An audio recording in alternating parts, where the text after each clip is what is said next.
અંકલેશ્વરમાં મોબાઈલ ચોરીની શંકાએ યુવકની હત્યામાં મુખ્ય હત્યારા સહિત 2 ઇસમોની ધરપકડ કરી હતી। રેલવે સ્ટેશન પર મોબાઈલ ચોરીની શંકાએ સ્થાનિક રિક્ષા ચાલકની મદદથી યુવકનું અપહરણ કર્યું હતું। ગંભીર ઇજાઓના પગલે યુવકનું મોત નીપજ્યું હતું।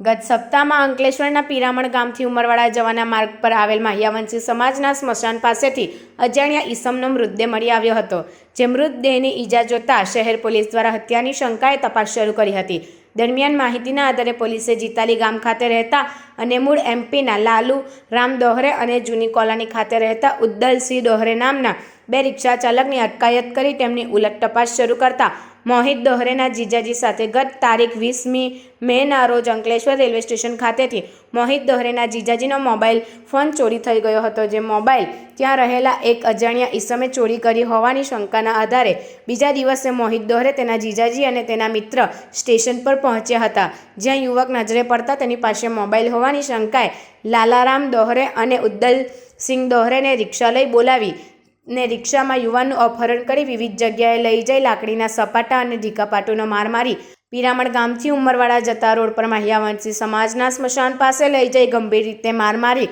ફરાર થઈ ગયા હતા। દરમિયાન મોબાઈલ પરત મેળવવા માટે મૃતક ઈસમના ભાઈને મોબાઈલ વડે કોલ કરવામાં આવ્યો હોવાનું સામે આવતા પોલીસે નંબર ટ્રેસ કરી મૃતક ઈસમના ભાઈનો સંપર્ક કરતા મૃતક મૂળ મહારાષ્ટ્રના જલગાંવનો પંકજ પારમરે હોવાનું સામે આવતા શહેર એ ડિવિઝન પોલીસે બંને રિક્ષા ચાલક લાલારામ દોહરે અને ઉદ્દલસિંહ દોહરેની હત્યાના ગુનામાં ધરપકડ કરી હતી અને તેના 3 દિવસના રિમાન્ડ મેળવ્યા હતા અને રિમાન્ડ દરમિયાન આકરી પૂછપરછ કરી હત્યામાં સામેલ મુખ્ય આરોપી એવા મોહિત દોહરે અંગે વિગતો મેળવી હતી અને હત્યામાં વપરાયેલ રિક્ષા રિકવર કરી હતી।